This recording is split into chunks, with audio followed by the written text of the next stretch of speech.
It's been described as a wealth tax by those in favour of the move, but Fine Gael TD Neil Richmond doesn't think it's a good idea. At a time with so many rising costs, this is taking money out of people's pockets. This is looking to increase a tax on a property, most likely a family home, that people have already paid tax on multiple times. They've paid stamp duty, they've serviced the mortgage, they've paid the local property tax, and they are still paying a large amount of tax, 33% on to over 330,000, he said. But 10 years ago, it was 22% and over 500,000. The Taoiseach is set to attend a special service in Belfast tomorrow in memory of Queen Elizabeth. Micheál Martin will be joined by President Michael D. Higgins in attending the service, which will be held at Hillsborough Castle. King Charles and Queen Consort Camilla will travel from Scotland tomorrow to go to the service before making their way to Wales later in the week. Gardaí have launched a criminal investigation into the deaths of 2 children in a car fire in County Westmeath last Friday. 5-year-old Thelma Egar and her brother 2-year-old Michael died in the blaze. Meanwhile, a memorial has been set up outside St Cremen's National School where Thelma attended. Local priest Father John O'Brien says today was particularly difficult for the children's young school friends. Of course, there's a deep loneliness as well when your little friend, was with you in school. Then you come in on Monday and there's the empty seat. And the teachers too, they're traumatised. And they have to look after the little ones and help them cope. It's going to be a long coping time for all of us. Thailand, Indonesia and Vietnam top the list of long-haul destinations Irish people are travelling to this winter. The Tropical Medical Bureau has compiled the list based on appointments made for vaccinations. Peru and Cambodia complete the top 5. TMB says it shows a return to normal patterns, with the list similar to the top-ranking long-haul destinations in 2019. It's 2 minutes past 7. News Talk weather. Thanks to Ryanair. Flying you to over 200 destinations is our business. What you do there is yours. Tomorrow will be mainly dry with long spells of sunshine. Highest temperatures of 15 to 19 degrees. And now you're up to date on News Talk. The Newsround on Off the Ball. With Gillette, for an effortless finish to your day. New Gillette Labs Razor with exfoliating bar. This is News Talk. Hello there, you're welcome along to Monday evenings Off the Ball. So the Premier League schedule took a break this weekend, as we know. More games are going next weekend for policing reasons. Sean Ingle of The Guardian with us in the football show with the latest. Plus, Pat Nevin, as both Chelsea and Liverpool look to regroup in Champions League action from tomorrow. Meanwhile, men's tennis has a new star. Caitlin Thompson tells us about 19-year-old US Open champion Carlos Alcaraz after his win last night. And not to bury the lead, Shane Lowry, in very dramatic fashion, held off Rory McIlroy to win European Golf's flagship event at Wentworth yesterday. We have former European Tour player Gary Murphy on the way. 53106, the text number. We're out Off the Ball on Twitter. Get in touch. Mick McCarthy here in studio. Hello. Hey Joe, it's great to see you again. Nice. Feels like it's been months since we've been in the same studio together. Some early talk of a slight tangent making a slight return tomorrow. A slight return. See what you did there? Very good. Blue Tones? Is that the name of the band who did Slight Return? There we go. Richie McCormack, hello, straight in. It's a music question. Richie, what's the answer? It's right in my wheelhouse. Mid-90s indie, yeah. There you go. A slight return at gmail.com. It was requested by one Joe Molloy. It has been delivered by one Mick McCarthy / our brilliant tech team here. They're not brilliant because they gave us an email address, by the way. They're well able to do that. They're just brilliant for other reasons. Outlook like nobody's business. Yeah. So if anybody wants to get in touch with some topics for tomorrow night, not to take over for a Tuesday show on a Monday, but a slight tangent at offtheball.com. I think I said at Gmail there a minute ago. Did I? You very much did. You could have put the term tech team to dispute there. You can also set up Our Gmail tech team set up a Gmail account. Come on. Well done, lads. At a slight tangent at offtheball.com. Send us some emails. No spam, please. A slight tangent at offtheball.com. Yeah, because it lends itself to slightly longer correspondence, I think. That was certainly the. We haven't done it in a while. People have been away, and so we're going to do it tomorrow and pick out some topics. That's where, it's just where Team OTB sit around and chat in a production meeting with less swearing and less libel. Yeah, it's the gist, really. Slightly less. Yeah. I was going to say, so, yeah, let's not jump to conclusions. We're dragging Ronan Mullen back for it. Like, he's embarrassed by this, I suspect, because he's out there working in the hard shoulder now, having left the show. And we gave him like a big farewell on Friday. And within 48 hours working days, he's back in on Off the Ball again. But he's going to come along and drop in for that. So, myself, Mick, Arthur, Ronan, do drop us an email. Pretty embarrassing if we don't get a single email now. I've checked the inbox. That's because they've sent it to some random person Gmail. No. Check the inbox. There's nothing there. We'll press on. Even if you just want to say hello. Just say hello. Give us thoughts, opinions, feedback, whatever you want. Or if there's an issue you would like us to discuss, then fire ahead. So a slight tangent at offtheball.com has its own email address now, which is very exciting. And apparently you were saying the Tech Team Wizards, I will get this email into my personal account as well. It'll be in a little folder, Jesus, what's wrong with me? I've been away for too long. It'll be in a little folder, Joe, down beside, on the left-hand side of your email there. I'll show it to you later. Nice. Even I can work that. Yeah. So, strange weekend. We should start the news round because, Richie, I guess your first story very much part of what's been going on.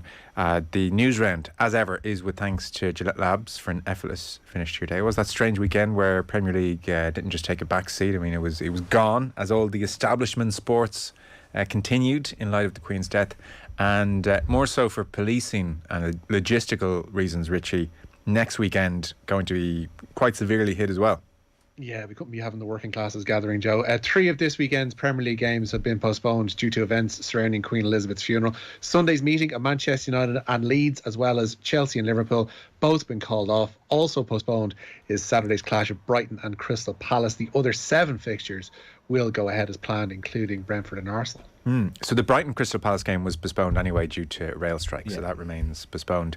Chelsea Liverpool, that's the Sunday 4:30 game. That's in London. That goes for fairly obvious reasons.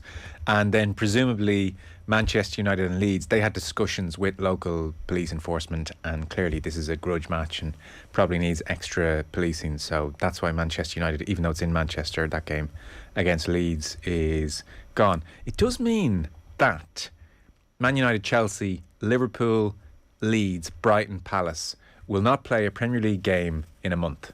Yeah.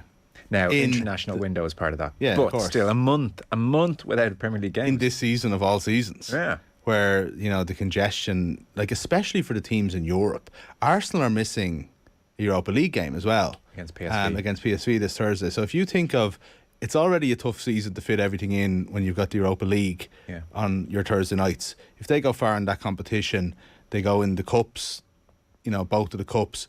They've got the World Cup in the middle of it, and they have to make up 2 Premier League games and the Europa League game. I don't know. It's actually, we were talking on the show a couple of weeks ago about the fixture list for Spurs and United. I think were the 2 that we picked out for the next couple of months. This is before any of this happened. I actually don't know how they're going to fit everything in. It's going to be insane. Yeah, I mean, I'm not going to worry about it because they'll figure it out or extend things by a week if they had to. PSV have a reputation, fans. Do they? I didn't realise that either. That was one of the reasons. There was an incident at Ibrox last week. No, not we need police there to manage things against Arsenal. So apparently PSV fans have a reputation. I hadn't heard that. You had, Rich? I think there was an incident last season. I could be wrong. From memory serving, I think there was an incident at Ibrox involving their supporters. Now, forgive me if I'm actually wrong on that, but that is something that rings a bell. Now, granted, I'd been to a PSV home game, and you couldn't meet a nicer bunch of supporters within the stadium, but sure. I guess there's no judging and no accounting for these things. Well, I was just going to say, obviously, remarkable 10 days plus right across the UK at the moment. I mean, even today, there's like arrests for people shouting things at Prince Andrew as he walks behind the coffin, all this kind of stuff going on. But one of the reasons that the policing demands are so great is not just that like London will be the fullest it's ever been in history ever on the Monday. It's that the Queen is going to be lying in state for 3, if not 4 days. And apparently the queues to walk by the Queen, presumably at the Abbey, Westminster Abbey, I don't know, but wherever she's going to be lying in state. It's one of the it's in one of the palaces. What you call it? No, it's in the government buildings. Okay. The queue to walk past the Queen lying in state across those 3-4 days estimated to be a 20-hour queue. 20 hours? 20. That's more longer than Wimbledon Centre Court. Yeah. So, I mean, how long do they get? I guess you got to keep going. Yeah, just keep walking. And most of them will just be Wave. looking at their phone, taking a picture as they do. Well, I guess you wouldn't, would you? No, you wouldn't. Be a bit garish. I wouldn't be surprised. Although I don't know if you'd be allowed. Yeah, you wouldn't be allowed. Of course you wouldn't. That'd be ridiculous to just have people walking by taking pictures. But 20 hour, I guess you just shuffle by and you keep on going. And needless to say, a 20-hour queue is quite long. So a lot of police are going to be needed. So that's why the whole thing is where it is. I presume the Premier League and the FA are sitting around now saying, why did we cancel the weekend's games, given rugby and cricket and racing and golf? What did you think about it? Like, there was this sense that they were nearly forced to by kind of societal pressure, and obviously the other sports went ahead after the Premier League and football, I suppose, had made its decision. But it does feel like, I especially think last week, I think on Saturday and Sunday, I think it would have been impeccably observed tributes all across the board, and things would have got on with it. And I think then there is a sense of kind of like obligated mourning here for a lot of people whose kind of, weekend was, not to put too fine a point on it. Like, I mean, it's not to say that life and death isn't more important than sport or football, but like at the same time, there's a lot of people who aren't impacted. Sure. Emotionally or anything else by the Queen's death. And like for football to just be taken away, which is a big part of people's weekends at this time of year, and not to mention travel and costs that are associated with cancelled travel and so on and so forth. So my instinct when it was first announced and when she first passed away was, oh, well, that's all the sport from the weekend gone. And I guess in the context of being in the UK, I thought, well, that seems maybe about right. But then very quickly when you realise that rugby was continuing, golf was pausing for a day, which was, a very neat way of doing it and a good way of doing it, that racing was going back on Sunday. In that context, it's suddenly, and as you watch the weekend unfold and elements of normal life continue, like sport and kind of tributes at all those various sporting events being perfectly observed, as you watch that, and that all felt very right and very appropriate, I would say, if you were worried about it all feeling right. It seemed like such a misstep on football's part, because it just seemed like, I mean, it was quite striking. At Wentworth, you had Paul McGinley and the presenter Nick Doherty dressed like in black suits and a black tie and white shirts. So it was obviously kind of surreal in ways, but you certainly didn't think, my God, how is this happening? And so football should have happened. No, of course not. That's what I'm saying. Like, but instinctively, when it first happened on Thursday, I thought, oh, they're all going to be gone. Yeah, maybe. It was fear. It was fear more than anything else. I suppose that's what I'm trying to say. Sorry, Richie, but there is a sense that, football is under this pressure. And look, I don't know if it is because it's like the working class game or because it's got history of bad behaviour or whatever the case may be, that it was under pressure that the other sports weren't under, because it's also under a microscope in the way that the other sports aren't. But like, I think football needs to stand up for itself a little bit, and say that, like, I mean, it's surpassed those problems of the past by its sheer size and the amount of, success and money that is in it at the moment. And it needs to say to itself, do you know what? I don't really care if GB News are calling us out as this, that and the other. We'll survive that. And we'll manage. Yeah. And we'll ultimately make the right decision for us rather than for what people who are maybe acting in bad faith are saying about us. Yeah. It's like, like politicians or so who have to act on based on what like Fox News are going to say about them. It's like Fox News are going to say that stuff anyway. So you do what's right. I'd love to know if they actually consulted with the rugby authorities and racing authorities and the golf fraternity at Wentworth just to say, what are you guys doing? Because obviously, you look, if they all stop and then football goes ahead, then it's there to be shot at. But once they would have got word that everything else is going ahead, then surely they would have said, well, if that's the way we're all operating in 2022, then press ahead. But as you were saying, it was a 20-minute meeting. They seem to just make the decision quite quickly and move on. Where the Premier League and the FA did feel a sport apart is that I had always thought it was just Prince William, but it turns out the Queen as well is a patron of the FA. So that was where they felt, well, our patron, the monarch, has died, so we have to be seen, was part of the thinking. Anyway, we've talked about this issue more than I suspected. We've nothing else to talk about because they cancelled. So where are we going next, Richie? Yeah, as you mentioned, there are severe limitations on police resources, according to UEFA, has forced Arsenal's Europa League group game with PSV Eindhoven to be postponed. That game was due to take place at the Emirates on Thursday. No new date has been revealed for the fixture. Wednesday's Champions League meeting of Chelsea and Salzburg at Stamford Bridge does go ahead. The EFL fixture programme resumes as scheduled tomorrow. Games in the Championship, League 1 and League 2 will go ahead with players wearing black armbands. The national anthem there will be played following a period of silence before each kick-off. That bleeds into URC as well? Yeah, Munster's opening fixture in the United Rugby Championship has been pushed back a day due to a visit to Cardiff by King Charles. The game with Cardiff at the Arms Park will instead take place on Saturday afternoon.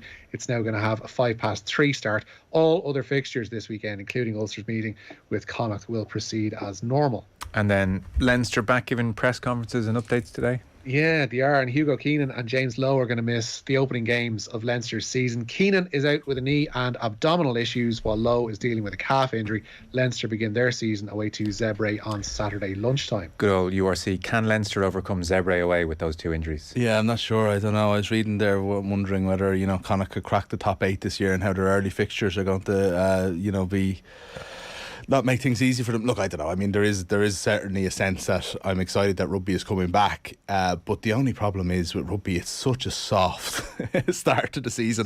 Like Peter Matney got married at the weekend with like half the Munster team there, and you're looking at it on Instagram. You hold on, it's like, are Munster not playing next week? It's like, first month is very tough. It really is, But look, we there's things to see in that first month, absolutely, and we'll dig into them. But yeah, like I mean, you don't get this sense of like it's back next week. It's certain. These are important games, and that is something that ultimately the URC have to sort in the next couple of years, like as they continue to grow. Yeah, it's funny. Who was it in the papers? Because Martin Anui, the URC chief executive, quite a few of the papers were really criticising his press conference last week when they announced the sponsorship with Qatar, and coming out with lines like, well, maybe we can spread rugby values to Qatar and all of this stuff, which never really adds up when you stop and think about it for all of 2 seconds. It might have been Neil Francis in his piece in the Sunday Times. He was making the point that, Martin Anui and the URC might be better served sitting down with Andy Farrell and whoever they need to sit down with across the season and saying, for instance, Johnny Sexton plays about 6 or 7 or 8 of these games a season. What can we do with the fixture list to ensure that the frontline players play in the Munster-Leinster games? Yeah. And just to have more really big days and because too many of those Munster-Leinster games... Yeah, you're looking at the team sheet going, this is just not what it was even 5 years ago, certainly 10 years ago. That struck me as a very good idea. Wouldn't it be great if they said to Andy Farrell and to the powers to be Leinster Munster, in good faith, obviously there were injuries in training the week of a game or whatever, but what would we have to do to get your frontline players, when would we have to put this game on to make Leinster Munster a massive occasion twice a year, all that kind of stuff? Yeah. That's just an aside anyway. No, and it's a good aside. I just think as well, though, when you start things so slowly in a competition, no matter how many times you tell us that competition is important later on in the year, it's hard for that mindset to change from a fan, because you're not an idiot. You've watched it when it didn't matter for a month or two. Now it matters to the clubs and to the players that are out there. Don't get me wrong; it's obviously important, but for a fan living and dying by it, you can't. As if I'm a Leinster fan, you can't tell me that watching third and fourth choice guys out there actually means as much as the Heineken Cup games. So Jurgen Klopp was talking today there in Champions League action against Ajax tomorrow, Richie. Scotland will be without Andy Robertson for this month's Nations League visit of the Republic of Ireland to Hampden. The Liverpool fullback sustained a knee injury in last week's Champions League defeat to Napoli. His manager Jurgen Klopp believes the Scotland captain will be out until after the international break. And Liverpool, as you mentioned, returning to Champions League action against Ajax tomorrow night. And Klopp says there have been plenty of open discussions among the squad and the coaching staff in the wake of their humiliation in Naples.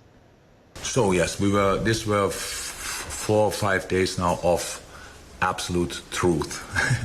So we didn't hide anything, we didn't hold back anything, there was no need for that. We just said how it is, but not to knock the players down or whatever. No, just to make sure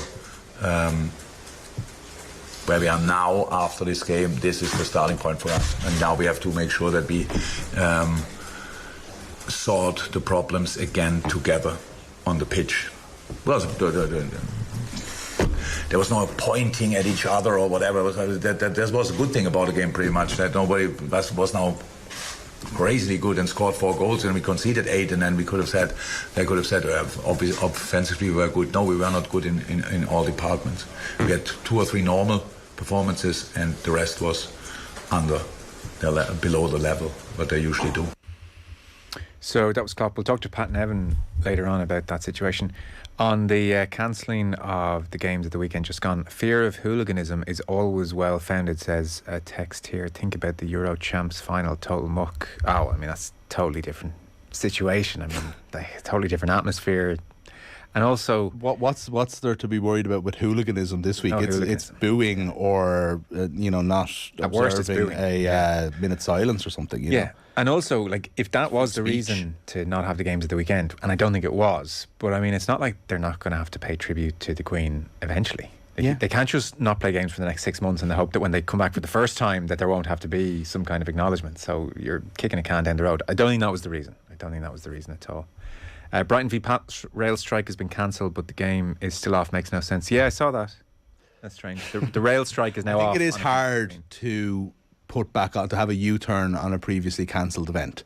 I think once it's cancelled, I think it's going to take a lot to get all the resources and whatever else and staffing and everything else back in, people who would have cancelled tickets, etc. Quiz question: what motorway links the derby between Crystal Palace and Brighton? I know. Go on. Is the M25 You're wrong. Now sit down, McCormack, and let a professional answer this question. That brought back such a memory of school. Do you remember why at kids? If we knew the answer, why were we like, sir, please. Especially like when Richie, when it's like forward. Not exactly well-founded confidence. Yeah, why you get your hand down, front row? It's the M23. You were close, Richie, but way off. Did you say Brighton Palace? Yeah. Is that the derby where someone took a dump in the dressing room? No, I don't know. I actually don't want to say what came into my head there in case I'm completely wrong and I defame somebody. No, like Gus Poyet released a statement. He's like, we're going to get to the bottom of this, and if you Google Gus Poyet there, and I don't know, dressing room. I'm dancing around the obvious words here. Gus Poyet was fuming after excrement was found in the Crystal Palace dressing room. Brighton have launched an investigation after excrement was found on the floor of the Crystal Palace dressing room before Monday's Championship playoff second leg at the Amex Stadium. Yeah, that's right. Championship playoff in the big M25 23 derby. We did a big piece in that, and it got deep, as in like there were rumours. It was an inside job. Like we did it in our own dressing room, so we could blame them.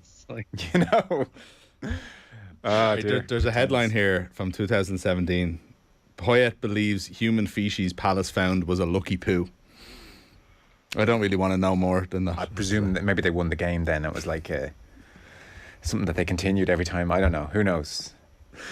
But that's how I know that derby. Yeah, there you go. So there's a real antipathy between those two sides, even though there's a distance between them. There's like literally a motorway between them, Yeah. So, Richie, you buried the lead there. Amazing finale at Wentworth yesterday afternoon. You had a leaderboard with Lowry and Ram and McElroy. Yeah, Shane Lowry back inside the world's top 20 golfers following yesterday's victory at the BMW PGA Championship. His final round 65 saw the Clara golfer finish on 17 under par, shot clear of both John Ram and Rory McIlroy. 5 years ago, Lowry blamed a brain fart, to continue a theme, for costing him victory at Wentworth, and he says he wasn't going to let that happen again yesterday. Because I remember Alex Noren did it to me one year, and he the year he won, went out early and shot 62, and that came into my head. And I then, I got to 16, and I was trying to get past that, but then I had to, worry about Rory behind me because he could do anything down the last few holes, how good he is. But I'm just, I just tried my best. I just tried to hit shots. I said to my coach this morning, I need to just allow myself to play golf today. I'm playing the best golf of my life. I need to just allow myself to do that, and I did that. Winning is always an emotional experience. We can see that from your reaction. Were the circumstances this tournament was played in, did they heighten those emotions? I think so, yeah. I think so. I made no secrets as to how I feel about the whole thing at the start of the week, and I wanted to go out and win this tournament for myself, first and foremost, but I think for this tour and, everyone that has stayed loyal to this tour and everyone that's done everything for this tour, I really feel like, this is one for the good guys. It was just an amazing last hour in particular there when Ram had set the early target with 62 and you knew that Lowry and McElroy had scoring holes to finish with. And could they catch him, and how would things play out between the two of them? And McIlroy missed a putt on 18 for eagle, which just ordinarily that would fall the other way. He was bemused, and there was a lovely moment afterwards where the mics were there and you could hear Shane Lowry and McIlroy talking to each other afterwards, and Lowry said, I don't know how that putt dropped, and then they were slagging each other, and McIlroy had beaten Lowry at Wentworth in 2014 in similar kind of fashion, and so I think Lowry said to McIlroy, it's 1-1 as in our Wentworth duels, and he said to Rory, you've won enough, and McIlroy was very happy for him, kind of made a real point of running down to give him a hug. But like for Irish golf, it was unreal. An amazing thing. This is the flagship event. Wentworth on the European Tour was the best European Tour competition in quite some time that I can remember, and I think Lowry is right when he says he's playing the best golf of his career this year. I think, and it's odd-ish to say it given he hasn't won a major, but I think McIlroy is actually playing the best golf of his career at the moment as well. In terms of consistency, and every time I turn on golf at the moment, Rory McIlroy is like striking the ball beautifully. His putting seems to be, you know this better than me, but his putting seems like, in terms of consistency, seems like it's up there with where he's never been before almost. He looks like he enjoys putting again, which you haven't said about McIlroy for a very long time, and that's Brad Faxon's effect. And then the key thing is, last year with his wedge play, he was genuinely like 200th on tour. Wow. And now he's up to like number 1 or 2 wedge play. It's been like a transformation. On Lowry though, like just on the event, I suppose. Yeah. Watching it on, like watching a European Tour event at, 5:30 on a Sunday evening is not something we really do too much anymore, and there was just, it was that beautiful. It felt almost like a major. Now that's because of the Irish people involved, don't get me wrong, it's not this way for everybody, but it felt like a major. It felt like this, that tension that lasts an hour and a half when you knew that he was going to catch Ram, but then once he caught him, tightened up a little bit, didn't strike the ball as well, and then when he hit it, what looked like it was into the trees on 17, and when he got up there, it was just in the rough a little bit, recovered quite well, but still only the par. And you're thinking, oh well, you could do the same on 18 and then it's playoff time. But when he hit that shot, what I love about Shane Lowry, right, I feel there's very few other golfers that would have stitched that second shot on 18 and have the 2 putts to win and admit to himself, I'm going to openly show it, I've won this tournament, or I've at least passed John Ram and only McIlroy can catch me. He was celebrating going up the fairway.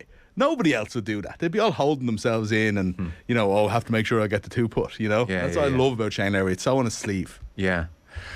Well, we're going to talk to Gary Murphy in just a couple of moments' time, because it was an extraordinary afternoon for Irish golf. So Lowry joins McIlroy and Terry Bradshaw as the only 3 winners at Wentworth. Again, it is a big tournament, and there is something about Lowry. Like, he's only won 6, isn't it? Only won 6, but you think of, there's an Open in there, there's a WGC in there, there's an Irish Open in there as an amateur, which was maybe the most insane of all, and there's now a PGA Wentworth there, so he tends to win big when he wins. He was talking about trying to become an annual winner now increasingly, but Gary Murphy going to join us very shortly. Just to mention before we sign off, Richie, because we're talking to Caitlin Thompson after 8 o'clock, and the question we're asking, and I think the answer is going to be he's damn special, is how good Carlos Alcaraz could be. Yeah, Carlos Alcaraz only tapped into around 60% of his potential, according to his coach Juan Carlos Ferrero. The 19-year-old has leapt to number 1 in the world following last night's 4-set victory over Casper Ruud in the US Open final. Were it not for the COVID break in 2020, Ferrero believes Alcaraz's first Grand Slam may have come even sooner, and the Spaniard is sure there are many more to follow.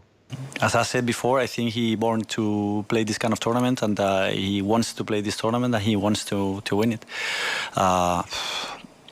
The other day I said to someone on the press that maybe Sinner and Carlos could, dominate the tour for maybe next 10 years. From what I saw, the level that I saw the other day. Of course, there's another players like Zverev or Thiem or Casper or Tsitsipas that they're going to be there, and they're going to have opportunities to win Grand Slams for sure. But with all respect, that's what I think.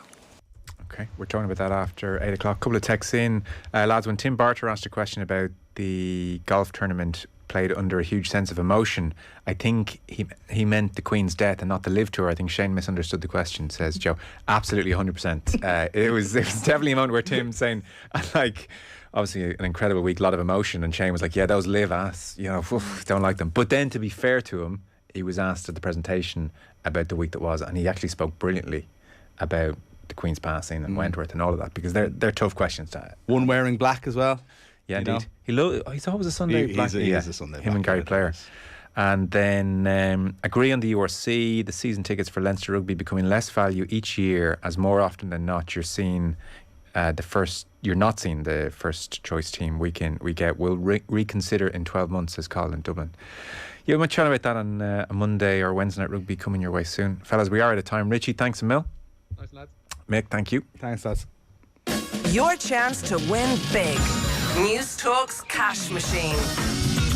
News Talk listener Jenny Power, who's in Wicklow, had a great start to the week today when she answered Barry's call and she took away the cash. The cash machine has been reloaded. The new number to remember is €12,832. Excuse me, I've said that wrong. I'm going to give that to you again. €12,832.